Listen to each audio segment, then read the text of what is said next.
একটা জিনিস খেয়াল করবেন, এই সময় পৃথিবীর বহু মানুষ আছে যারা সিংহাসনের জন্য পাগল, চেয়ারের জন্য পাগল, ক্ষমতার জন্য পাগল।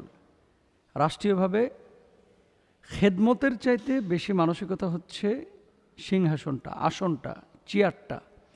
রাসূল আকরাম সাল্লাল্লাহু আলাইহি ওয়াসাল্লাম এই ব্যাপারে কি বলেছেন একটু খেয়াল করেন। মানুষের মধ্যে যেসব হীন চরিত্র পাওয়া যায় তার সংশোধন আবশ্যক। এর মধ্যে অন্যতম দুটি কথা আল্লাহ রাসূল সাল্লাল্লাহু আলাইহি ওয়াসাল্লাম বলেছেন। এক নম্বর, দুটি ক্ষুধার্ত বাঘকে যদি একটা বকরির পালের মধ্যে ছেড়ে দেওয়া হয়, মনে রাখবেন, দুইটা ক্ষুধার্ত বাঘকে যদি একটা বকরির পালের মধ্যে ছেড়ে দেওয়া হয়, তাহলে ওই বাঘ দুইটা কি করবে?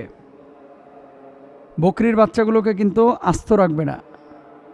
এই বকরির বাচ্চাগুলোকে সে কিন্তু খেয়ে ফেলবে এবং হামলে পড়বে, এটার উপর আঘাত করবে, বকরির বাচ্চাগুলোকে নষ্ট করে ফেলবে। রাসূল আকরাম সাল্লাল্লাহু আলাইহি ওয়াসাল্লাম বলেছেন, এর চেয়েও একজন মুসলিমের দিনের বেশি বিনাশ করবে তার দুটি খারাপ চরিত্র। একটা হচ্ছে সম্পদের লোভ, আর একটা হচ্ছে পদমর্যাদার লালসা। কত বড় কথা!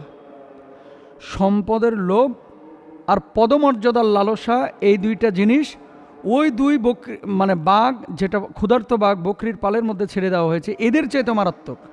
তাহলে কি করতে হবে?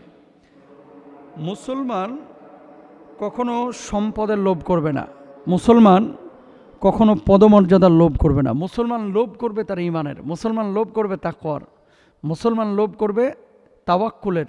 মুসলমান কখনো চেয়ারের, পদমর্যাদার, তারপরে মুসলমান কখনো সম্পদের লোভ করবে না। দেখেন, এই পৃথিবীর বুকে, পৃথিবীতে কোনো মানুষ সম্পদ পেয়ে সন্তুষ্ট না ভাই। কি মুসলমান কি অমুসলমান, খুব কম মানুষই আছে যারা সম্পদ পেয়ে সন্তুষ্ট। আপনি বলবেন, হুজুর কেমনে? বিল গেটস, সেও কিন্তু আরও সম্পদ চায়, পৃথিবীর সেরা ধনী। যে গরিব রিক্সাওয়ালা, ভ্যানওয়ালা, সেও কিন্তু আরও সম্পদ চায়। লাউকান আলী ইবনে আদম ওয়াদিন মিন জাহাবিন আহাব্বা ইয়াকুন আলাহু ওয়াদিয়ান। বনি আদমকে যদি আল্লাহ তাআলা দুইটা স্বর্ণের পাহাড়ের মালিকও বানায় দেয়, এ চাইবে কবে তৃতীয় স্বর্ণের পাহাড়ের মালিক হবে। ওয়ালাই আমলা আফাহু ইল্লা তুরাব। ততক্ষণ পর্যন্ত সে তৃপ্ত হবে না যতক্ষণ পর্যন্ত না তার পেটের মধ্যে কবরের পচা মাটি না ঢুকবে, চোখের মধ্যে কবরের বাঁশ পচা না পড়বে। কথা বুঝতে পেরেছেন? তো এই জন্য আমাদের সম্পদের লোভ এবং পদমর্যাদার লোভ করা যাবে না। লোভ করতে হবে ঈমানের, তাকওয়ার, আমলের, তাওয়াক্কুলের। কত বড় কথা! খেয়াল করেন যে দুইটা বাঘকে একটা বকরির পালের মধ্যে, ক্ষুধার্ত বাঘকে ছেড়ে দেওয়া হয়েছে। এরা যেভাবে বকরিগুলোকে খেয়ে ফেলবে, পদমর্যাদা এবং সম্পদের লোভ যাদের ভিতরে আছে, এই মানুষগুলোকে যখন সিংহাসন বা যখন চেয়ারের দায়িত্ব দেওয়া হবে, এই মানুষগুলো তখন সেভাবেই রাষ্ট্রকে খেয়ে ফেলবে।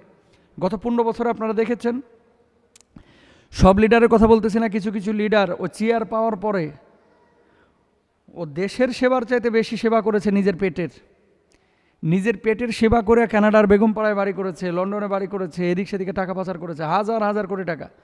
আমরা দেখেছি গাড়ির ড্রাইভার, তারও ঢাকাতে 8-10টা বাড়ি, সরকারি ড্রাইভার। তার মানে কি? চেয়ারটা চেয়েছিল ওসিলা হিসাবে, এরপরে সেবা দেশের করে নাই, করেছে নিজের পেটের। এই সমস্ত জায়গা থেকে আমাদেরকে বের হয়ে আসতে হবে। তাহলে দায়িত্ব কাদেরকে দিবেন? যে মানুষগুলো দায়িত্ব নিতে চায় না। দায়িত্ব কাদেরকে দিবেন? যে মানুষগুলো রাষ্ট্রীয়ভাবে ক্ষমতা আসতে চায় না। দায়িত্ব কাদেরকে দিবেন? যে মানুষগুলো ক্ষমতা পাওয়ার পরেও নিজেদের আমানতের সাথে দায়িত্বগুলো পালন করে। এই মানুষগুলোকে দায়িত্বগুলো দেওয়ার চেষ্টা করবেন। আল্লাহ তাআলা আমাদের সবাইকে বোঝার তৌফিক দান করুন।